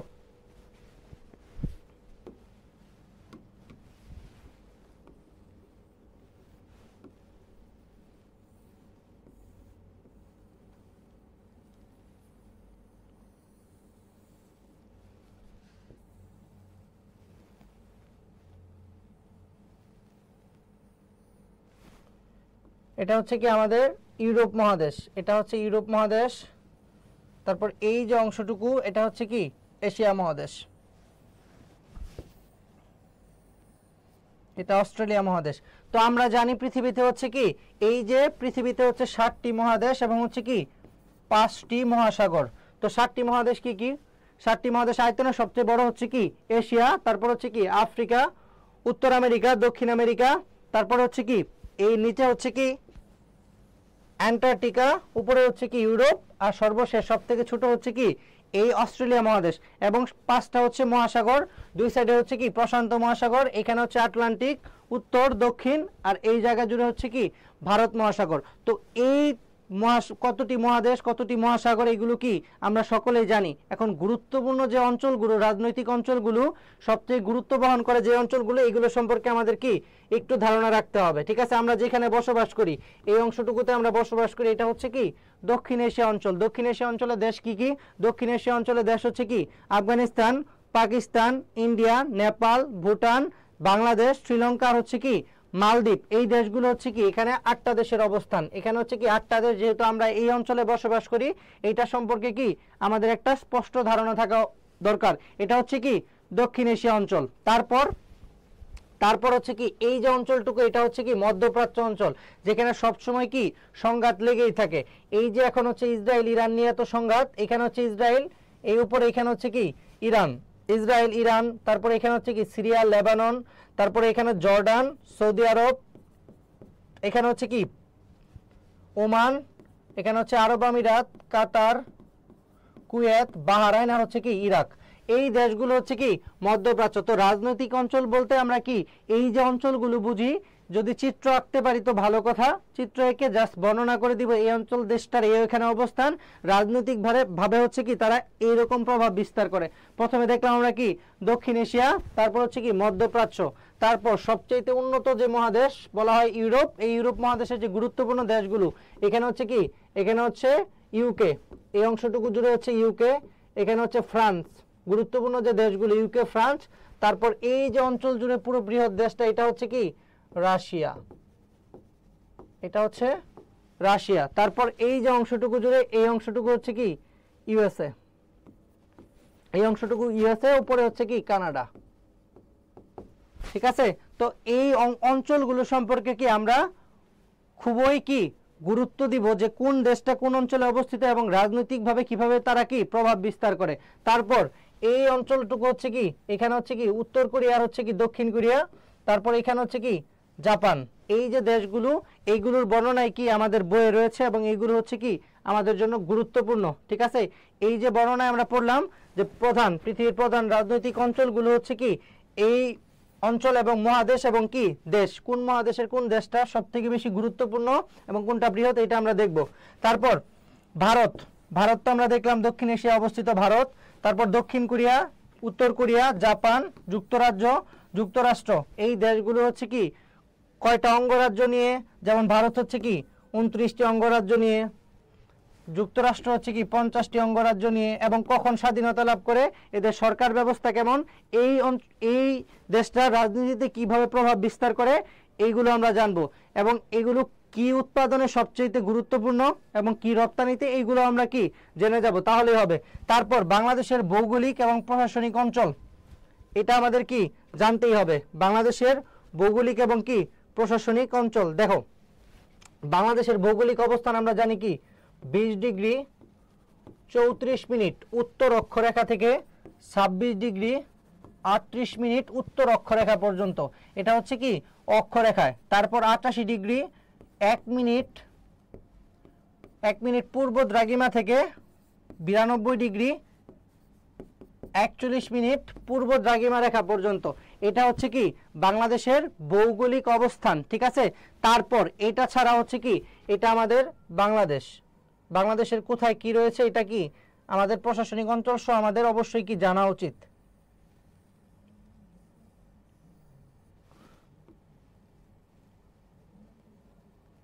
যদি এই প্রশাসনিক অঞ্চলের প্রশ্নটা আসে তোমরা অবশ্যই কি চিত্র এঁকে তারপর বর্ণনা করবে। আমরা জানি বাংলাদেশের সাথে কি দুইটা দেশের সীমান্ত রয়েছে। কয়টা দেশের? দুইটা। একটা হচ্ছে ভারত আর একটা হচ্ছে কি মায়ানমার। এটা আমরা সকলেই জানি দুইটা দেশের কি ভারত এবং কি মায়ানমারের সাথে সীমান্ত রয়েছে। এবং ভারতের কোন অঞ্চলটা কোথায় অবস্থান? এখানে হচ্ছে কি মেঘালয়, এখানে হচ্ছে কি মেঘালয়, তারপরে এখানে হচ্ছে কি ত্রিপুরা, এখানে হচ্ছে মিজোরাম। যখন বাংলাদেশের হচ্ছে কি ভৌগোলিক অবস্থানটা চাইবে সবকিছু কি দেখিয়ে দিবে। এখানে হচ্ছে কি পশ্চিমবঙ্গ আর এখানে হচ্ছে কি আসাম। তাহলে ভারতের 5টি অঙ্গরাজ্য হচ্ছে কি বাংলাদেশের সাথে সীমানা শেয়ার করে। তাহলে এই হচ্ছে বাংলাদেশের কি ভৌগোলিক অবস্থান, আর এইটা লিখে বর্ণনা করে দিলে কি আমরা পুরো মার্ক পেয়ে যাব। তারপর প্রশাসনিক অঞ্চলের ক্ষেত্রে আমরা জানি বাংলাদেশে বিভাগ কয়টি? বাংলাদেশে বিভাগ হচ্ছে কয়টি? 8টি বিভাগ, 12টি হচ্ছে সিটি কর্পোরেশন। 8টি বিভাগ, 12টি সিটি কর্পোরেশন, 64টি হচ্ছে কি জেলা, 64টি হচ্ছে জেলা। তারপর হচ্ছে কি 495 হচ্ছে কি উপজেলা, 652টি হচ্ছে থানা, ঠিক আছে, 652 হচ্ছে থানা, 330 হচ্ছে কি পৌরসভা। এই যে বাংলাদেশের প্রশাসনিক অঞ্চলগুলো 8টি বিভাগ আমরা কি একটু কি জাস্ট দেখিয়ে দিবে। এখানে হচ্ছে কি ময়মনসিংহ বিভাগ, সিলেট বিভাগ, চট্টগ্রাম, বরিশাল, ঢাকা, এখানে হচ্ছে খুলনা, রাজশাহী, আর এই হচ্ছে কি রংপুর। এই হচ্ছে কি বাংলাদেশের প্রশাসনিক অঞ্চল বর্ণনা করতে গেলে আমরা কি এইভাবে লিখে জাস্ট পরে হচ্ছে কি বর্ণনা দিয়ে দিব, ঠিক আছে।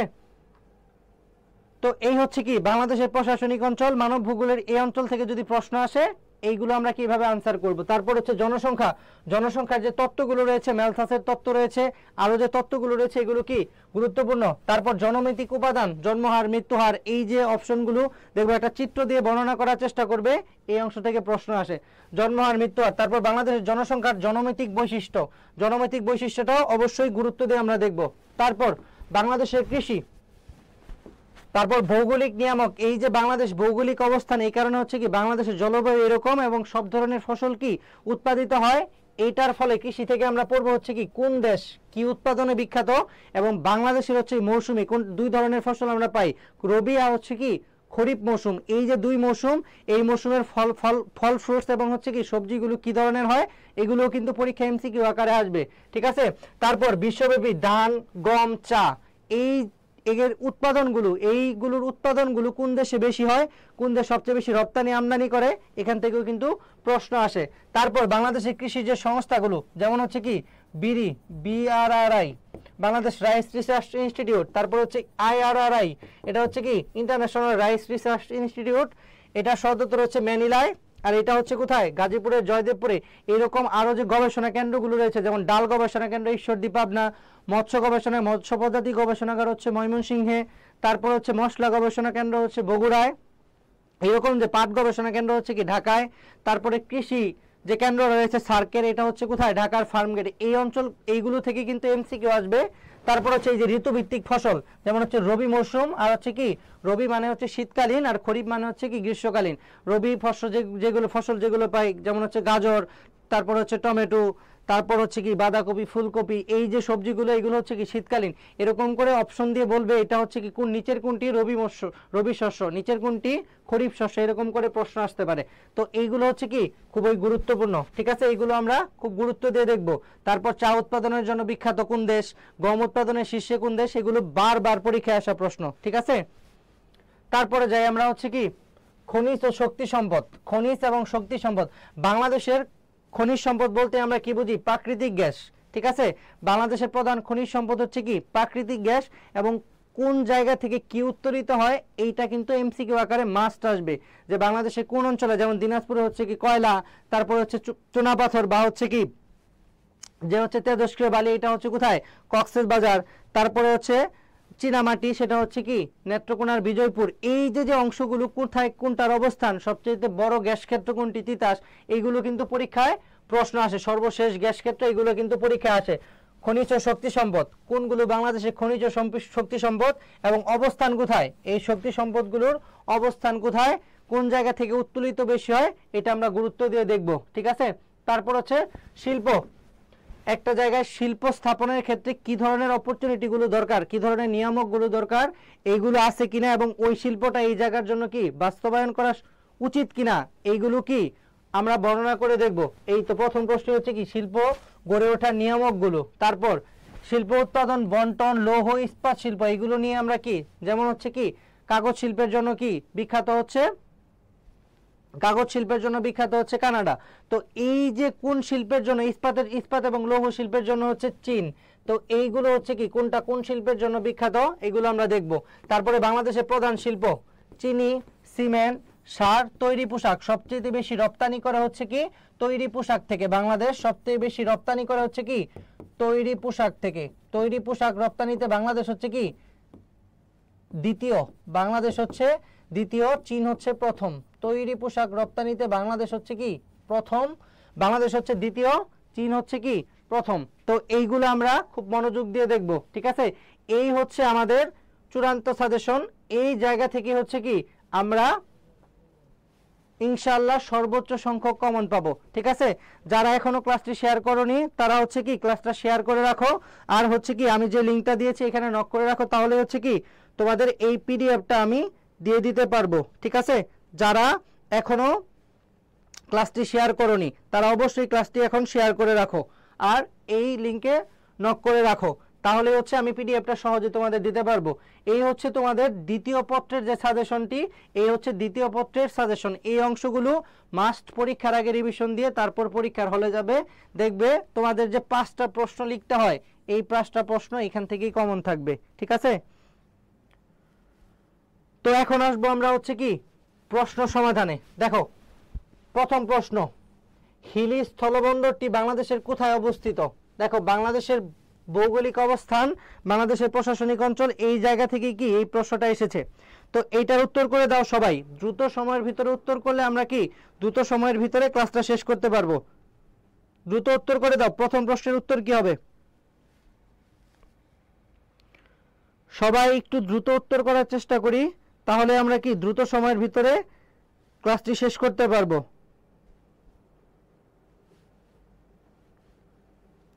প্রথম প্রশ্নের উত্তর কি হবে, হিলি স্থলবন্দরটি আমরা জানি বাংলাদেশের হচ্ছে কি 25টি স্থলবন্দর রয়েছে, 4টি সমুদ্র বন্দর এবং আন্তর্জাতিকভাবে হচ্ছে কি আন্তর্জাতিকভাবে যে ফ্লাইটগুলো পরিচালনা করে এইরকম বিমানবন্দর রয়েছে কয়টি, 3টি। ঠিক আছে। দ্রুত উত্তর করে দাও, এটার উত্তর কি হবে।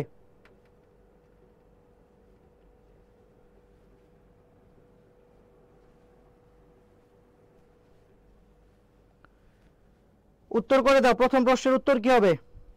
আর ব্যাখ্যা সহ আমি কি বলে দিব উত্তর, তাহলেই তোমরা কি আরো প্রশ্নগুলোর উত্তরগুলো জানতে পারবে। ঠিক আছে। সবাই উত্তর করো দ্রুত।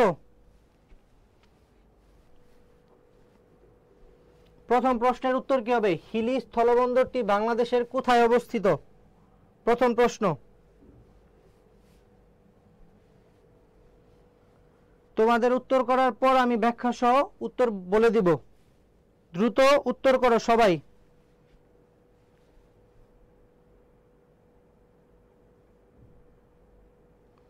প্রথম প্রশ্নের উত্তর কি হবে।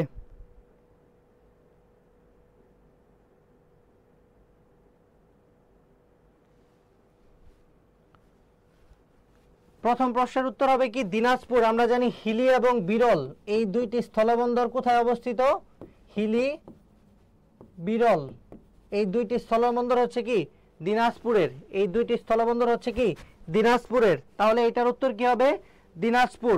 তারপর ঢাকা থেকে পূর্ব দিকে অবস্থিত একটি স্থানের দ্রাঘিমার পার্থক্য 45 ডিগ্রি। ঢাকার সময় মধ্যাহ্ন 12টা হলে এই স্থানটির স্থানীয় সময় কত হবে। এটা যারা হচ্ছে কি ভূগোলের যে অক্ষরেখা দ্রাঘিমা রেখার হিসাব বুঝে তারা হচ্ছে কি এটার উত্তর করতে পারবে। দেখো আমরা জানি হচ্ছে কি এই যে পৃথিবীর দ্রাঘিমা রেখার এই যে মূল মধ্যরেখার পূর্ব দিকে যদি ডান দিকে যায় তাহলে হচ্ছে কি সময় যোগ হয়, আর বাম দিকে গেলে হচ্ছে কি সময় বিয়োগ হয়।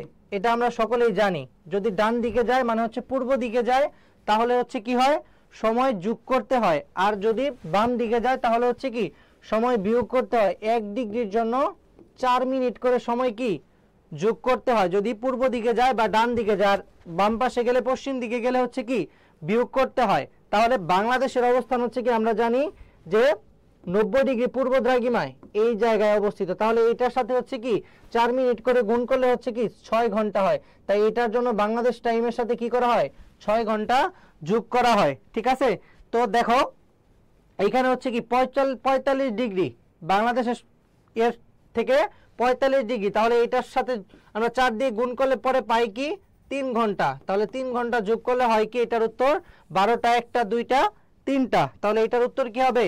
এটার উত্তর হবে বিকাল 3টা। এটার উত্তর কি হবে? বিকাল 3টা। তোমরা যারা যুক্ত আছো অবশ্যই উত্তরগুলো কমেন্ট করার চেষ্টা করো, ঠিক আছে? তাহলে তোমাদের এই উত্তরগুলো আর ভুল হবে না। পরীক্ষায় যদি আসে এই উত্তরগুলো ভুল হবে না। তোমরা কেন যেন উত্তর করতেছো না? তোমাদের উত্তর করা উচিত, ঠিক আছে? এই প্রশ্নগুলোর উত্তর অবশ্যই করা উচিত। যারা যুক্ত আছো ক্লাসটিতে অবশ্যই তোমাদের এই প্রশ্নগুলোর উত্তর করা উচিত। তাহলে হচ্ছে কি তোমরা এই প্রশ্নগুলোর উত্তর ভুলে যাবে না, পরীক্ষা অবধি তোমাদের মনে থাকবে।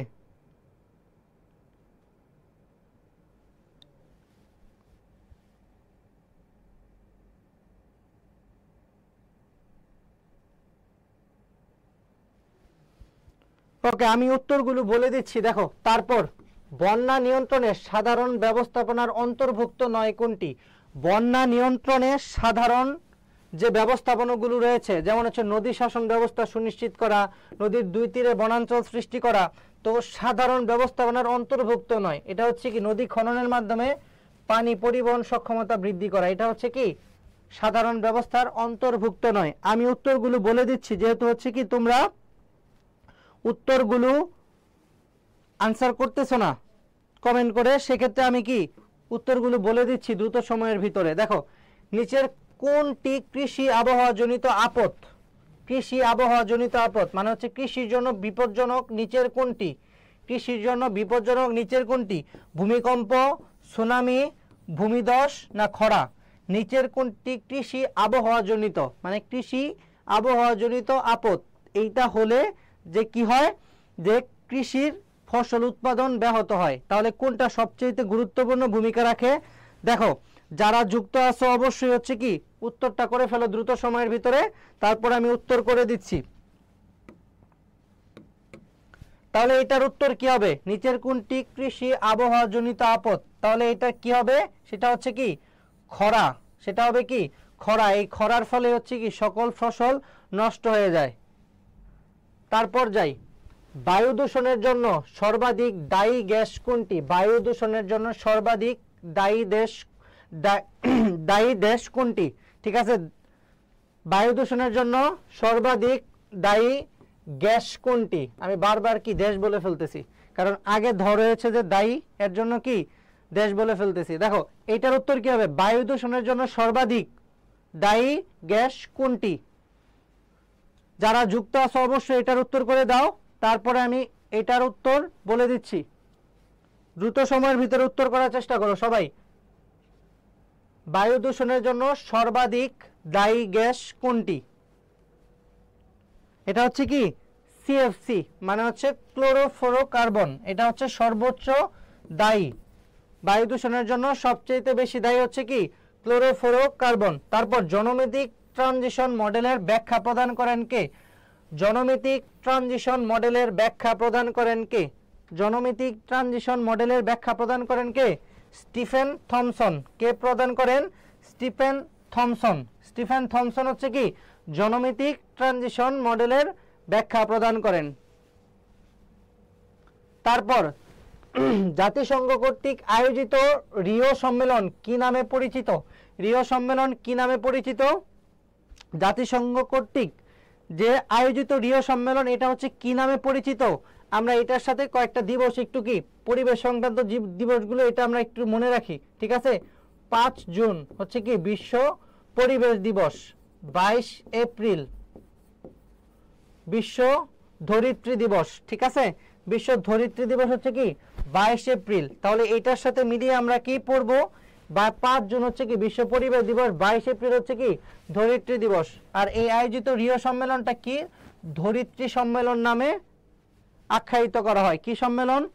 ধরিত্রী সম্মেলন। তারপর বর্তমান বিশ্বে আকরিক লৌহ উৎপাদনের শীর্ষ দেশ, এইটা শুধুমাত্র যে আকরিক লৌহ রয়েছে, এখানে গম উৎপাদনে থাকতে পারে, চিনি উৎপাদনে থাকতে পারে, এরকম ভাবেও কি প্রশ্ন এমসিকিউ আকারে পরীক্ষা আসবে। তো বর্তমান বিশ্বে আকরিক লৌহ উৎপাদনের শীর্ষ দেশ কোনটি? বর্তমান বিশ্বে আকরিক লৌহ উৎপাদনে শীর্ষ দেশ কোনটি? আকরিক লৌহ উৎপাদনের শীর্ষ দেশ হচ্ছে কি চীন। বর্তমান বিশ্বে আকরিক লৌহ উৎপাদনে শীর্ষ দেশ হচ্ছে চীন, এটার উত্তর হবে চীন। কানাডার ওটোয়া কোন শিল্পের জন্য বিখ্যাত? যেহেতু তোমরা মানে এখন সবাই কি পড়াশোনা নিয়ে অনেক ব্যস্ত হয়ে গিয়েছো, তাই কি আমি উত্তরগুলো দ্রুত সময়ের ভিতরে বলে দিচ্ছি, যেন তোমরা কি জাস্ট মিলিয়ে নিয়ে এগুলো মুখস্থ রাখতে পারো, পরীক্ষা আসলে এখান থেকে আনসার করতে পারো। কানাডার ওটোয়া কোন শিল্পের জন্য বিখ্যাত? কানাডার ওটোয়া কোন শিল্পের জন্য বিখ্যাত? কানাডার ওটোয়া হচ্ছে কি, দেখো, কাগজ শিল্পের জন্য বিখ্যাত। কানাডার ওটোয়া হচ্ছে কাগজ শিল্পের জন্য বিখ্যাত। কি শিল্পের জন্য বিখ্যাত? কানাডার ওটোয়া হচ্ছে কাগজ শিল্পের জন্য বিখ্যাত। তারপর 10, উষ্ণ স্রোত এবং শীতল স্রোতের মিলনে কি ঘটে? উষ্ণ স্রোত এবং শীতল স্রোতের মিলনে কি ঘটে? পানি ঠান্ডা হয়, লবণাক্ততা বৃদ্ধি পায়, পানির উষ্ণতা বৃদ্ধি পায়, কুয়াশা ঝড় হয়। এটার উত্তর দ্রুত বলে ফেলো, এটার উত্তর কি হবে? এটার উত্তর হবে কুয়াশা ও ঝড় হয়। এটার উত্তর হবে কুয়াশা এবং ঝড় হয়। উষ্ণ স্রোত এবং শীতল স্রোতের মিলনে হচ্ছে কি কুয়াশা ও ঝড় হয়। তারপরের প্রশ্ন, পৃথিবীর প্রাচীনতম মানচিত্র পাওয়া যায় কোথায়? পৃথিবীর প্রাচীনতম মানচিত্র পাওয়া যায় কোথায়? চীনের প্রাচীরের কাছে, দক্ষিণ আফ্রিকার ভিক্টোরিয়া প্রদেশে, ইরানের সিরাজ শহরে, ব্যাবিলনের উত্তরে গাথুর শহরে। এইটার উত্তর হচ্ছে কি? এইটার উত্তর হচ্ছে ব্যাবিলনের উত্তরের গাথুর শহরে হচ্ছে কি পৃথিবীর প্রাচীনতম মানচিত্র পাওয়া যায়। ব্যাবিলনের উত্তরে গাথুর শহরে পৃথিবীর প্রাচীনতম মানচিত্র পাওয়া যায়। তারপর বায়ুমণ্ডলের কোন স্তরে বজ্রপাত ঘটে? বায়ুমণ্ডলের কোন স্তরে বজ্রপাত ঘটে? আইনোস্ফিয়ার, ট্রোপোস্ফিয়ার, তারপর হচ্ছে কি মেসোস্ফিয়ার, কোনটায়? এটার উত্তর হবে, আমি দ্রুত সময়ের ভিতরেই কি তোমাদের উত্তরগুলো বলে দিচ্ছি, এটা হচ্ছে কি ট্রোপোমণ্ডল বা হচ্ছে কি ট্রোপোস্ফিয়ার হচ্ছে কি বায়ুমণ্ডলের বজ্রপাত ঘটে, যেই বায়ুমণ্ডলে যে স্তরে বজ্রপাত ঘটে সেটা হচ্ছে ট্রোপোমণ্ডল। তারপর শিয়াল স্তরটি কোন জাতীয় শিলা দ্বারা গঠিত? শিয়াল হচ্ছে কি অশ্বমণ্ডলের একটা ভাগ, তো এটা কোন জাতীয় শিলা দ্বারা গঠিত? এটা হচ্ছে গ্রানাইট শিলা দ্বারা গঠিত। এটার উত্তর হবে কি গ্রানাইট শিলা দ্বারা গঠিত হচ্ছে শিয়াল স্তরটি। তারপর পৃথিবীকে বেষ্টন করে কয়টি বায়ুর চাপ বলয় রয়েছে? কয়টি বায়ুর চাপ বলয় রয়েছে? বায়ুর চাপ মাপার যন্ত্রের নাম হচ্ছে কি ব্যারোমিটার। বায়ুর চাপ মাপার যন্ত্রের নাম হচ্ছে ব্যারোমিটার। এবং পৃথিবীকে বেষ্টন করে বায়ুর চাপ বলয় রয়েছে কয়টি? 7টি। বায়ুর চাপ বলয় রয়েছে 7টি।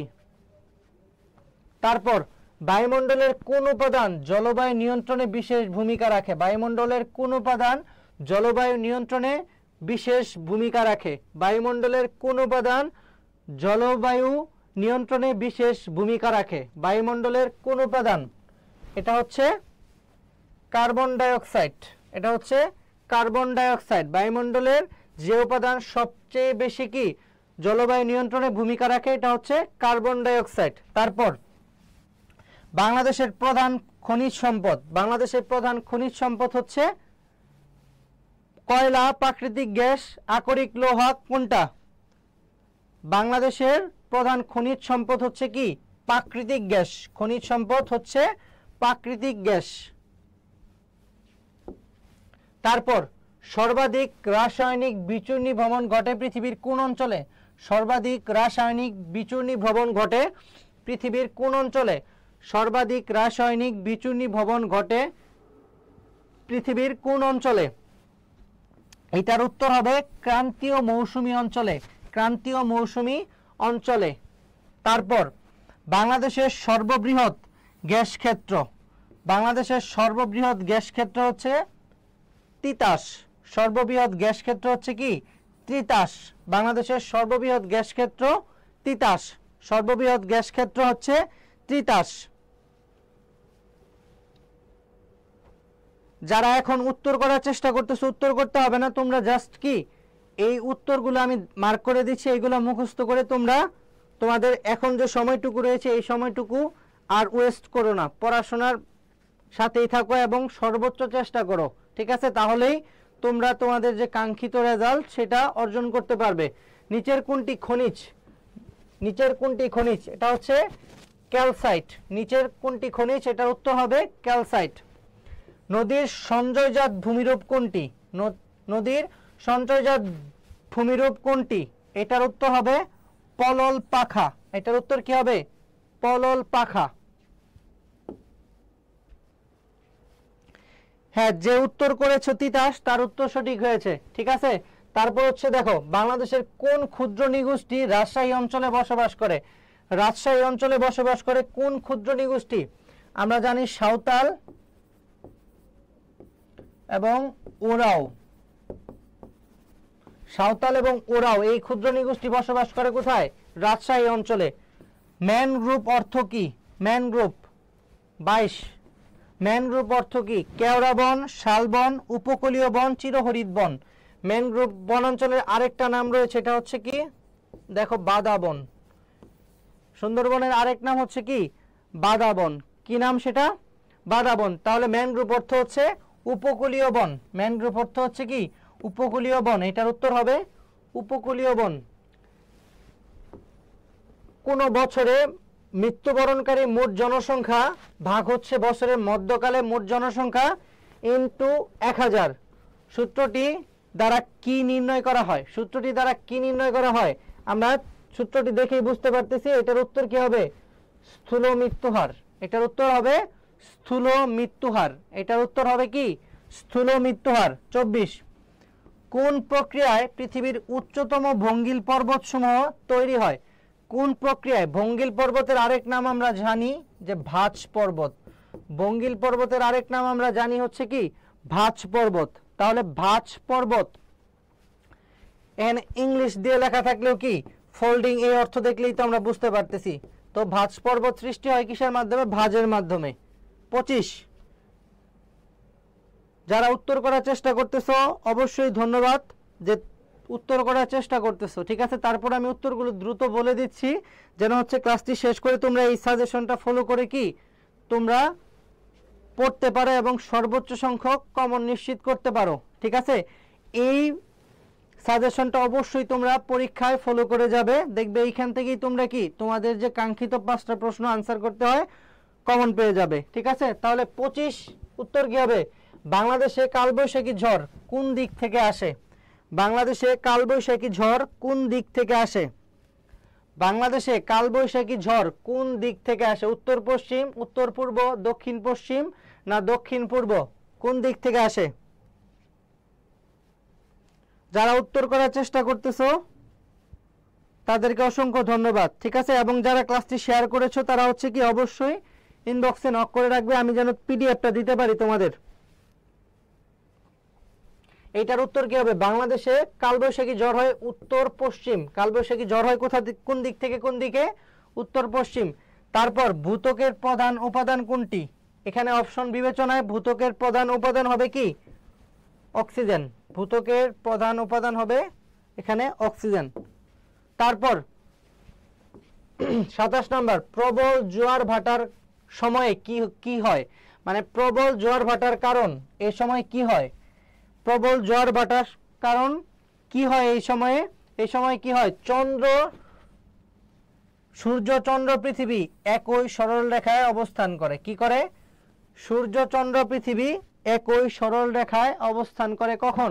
যখন প্রবল জোয়ার হয়।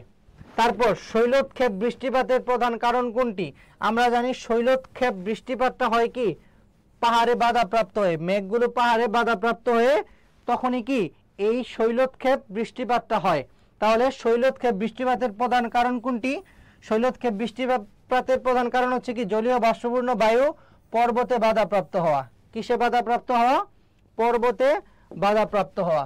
তারপর লাস্ট দুইটা প্রশ্ন, বাংলাদেশের প্রমাণ সময় গ্রিনিচ থেকে কত ঘন্টা কম বা বেশি?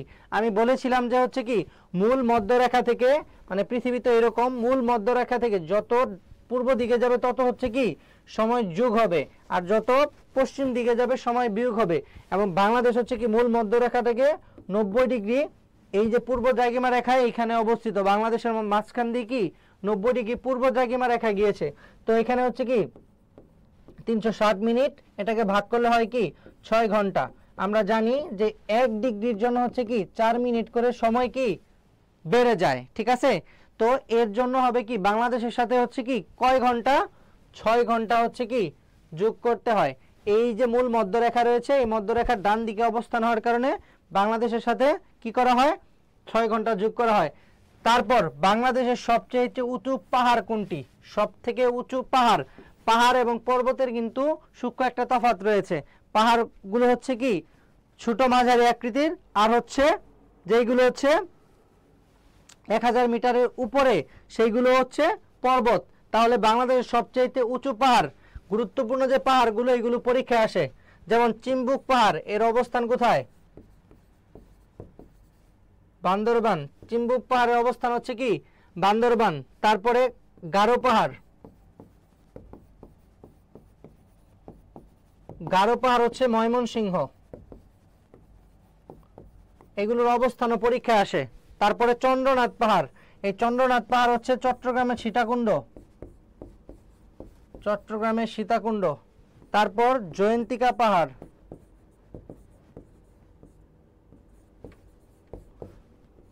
জয়ন্তিকা পাহাড় এটা হচ্ছে সিলেট। এই যে পাহাড়গুলো বললাম এগুলো পরীক্ষায় প্রশ্ন আসে, যে চিম্বুক পাহাড় হচ্ছে কোথায়? বান্দরবন। তারপর গারো পাহাড় হচ্ছে ময়মনসিংহ, চন্দ্রনাথ পাহাড় হচ্ছে কি সীতাকুণ্ড চট্টগ্রাম, তারপর জয়ন্তিকা পাহাড় হচ্ছে সিলেট, ঠিক আছে। যারা ক্লাসটা শেয়ার করেছো পিডিএফ, তারা হচ্ছে কি আমি যে লিঙ্কটা দিয়ে দিয়েছি এখানে হচ্ছে কি ইনবক্স করলেই তোমাদের কি আমি পিডিএফটা প্রোভাইড করতে পারবো, যারা প্রশ্ন করতেছো, ঠিক আছে।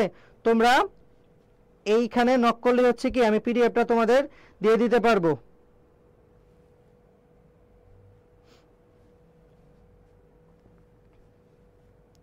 ঠিক আছে, এখানে নক করলে আমি পিডিএফটা দিয়ে দিতে পারবো। ওকে, তাহলে এই ছিল হচ্ছে কি আজকে আমাদের প্রশ্ন সমাধান এবং হচ্ছে তোমাদের জন্য চূড়ান্ত সাজেশন। এখন হচ্ছে তোমরা পরীক্ষার খাতায় অন্যের থেকে একটু ভিন্নভাবে অবশ্যই উপস্থাপন করবে। বাংলাদেশের মানচিত্র এবং বিশ্বের কয়েকটা অংশের মানচিত্র অবশ্যই কি খাতায় অঙ্কন করার চেষ্টা করবে। তারপরে এই যে ভূপ্রাকৃতিক বৈশিষ্ট্য বাংলাদেশের, এইটাও কি চিত্রের মাধ্যমে বর্ণনা করার চেষ্টা করবে। তারপর হচ্ছে পৃথিবীর যে ভৌগোলিক বা ভূপ্রাকৃতিক বৈশিষ্ট্যগুলো আছে এইটাও কি তোমরা চিত্রের মাধ্যমে উপস্থাপন করার চেষ্টা করবে। তারপর যে পৃথিবীর ভাগগুলো রয়েছে, অশ্বমণ্ডল, গুরুমণ্ডল, কেন্দ্রমণ্ডল, মালভূমি, তারপরে হচ্ছে সমভূমি, পাহাড়, পর্বত, এইগুলোর ভাগগুলো চিত্র উপস্থাপন করার চেষ্টা করবে। আর রিটেন লেখার ক্ষেত্রে প্রত্যেকটা প্রশ্নে যদি যেই প্রশ্নে অবশ্যই চিত্র দিয়ে ব্যাখ্যা করা যায়, তোমরা অবশ্যই কি সেটা চিত্র দিয়ে ব্যাখ্যা করার চেষ্টা করবে, ঠিক আছে। এটাই হচ্ছে তোমাদের প্রতি আমার হচ্ছে কি যে দিক নির্দেশনা, কিভাবে তোমরা এইখানে প্লাস তুলবে, মানে ভূগোল সাবজেক্টে প্রথম পত্রে দ্বিতীয় পত্রে তোমরা যেভাবে প্লাস তুলতে পারবে, এই কয়টা চিত্র মাস তোমরা কি দ্বিতীয় পত্র প্রথম পত্রে দুইটাতেই ব্যবহার করতে পারবে, ঠিক আছে। এইভাবে উপস্থাপন করলে দেখবে অন্যের থেকে তোমার মার্কটা অনেক বেশি থাকবে, ঠিক আছে। তো এই হচ্ছে ভূগোলে এ প্লাস কিভাবে তুমি পাবে এইটার মূল মন্ত্র বলতে পারো। আমরা যখন পরীক্ষা দিয়েছি তখন হচ্ছে কি আমরা এইভাবে লেখার চেষ্টা করছি, ঠিক আছে। তো এটা অবশ্যই তোমরা এইভাবে লেখার চেষ্টা করবে।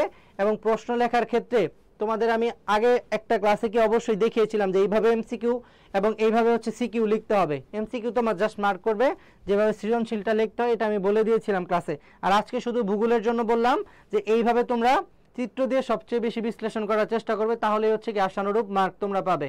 ঠিক আছে। তো কারো যদি প্রশ্ন না থাকে আজকের ক্লাস এখানে রাখবো, ঠিক আছে। যদি কারো কোনো প্রশ্ন না থাকে, ওকে, যদি কারো কোনো প্রশ্ন না থাকে তাহলে আজকের ক্লাস এখানে রাখবো। আর যারা ক্লাসটা শেয়ার করেছো তারা হচ্ছে ইনবক্সে নক করলে হচ্ছে কি পিডিএফটা তোমরা পেয়ে যাবে, ঠিক আছে। তো যদি প্রশ্ন না থাকে আমরা আজকের ক্লাসটা এখানেই রাখবো।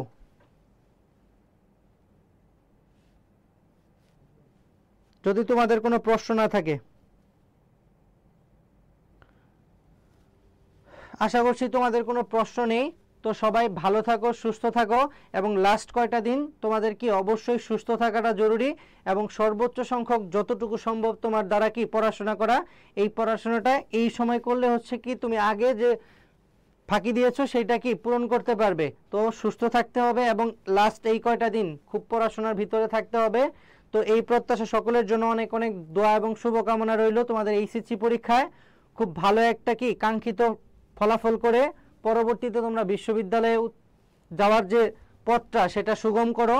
এই প্রত্যাশায় আজকের ক্লাস এই পর্যন্তই রাখতেছি। সবাই ভালো থাকো, সুস্থ থাকো এবং পড়াশোনার সাথেই থাকো।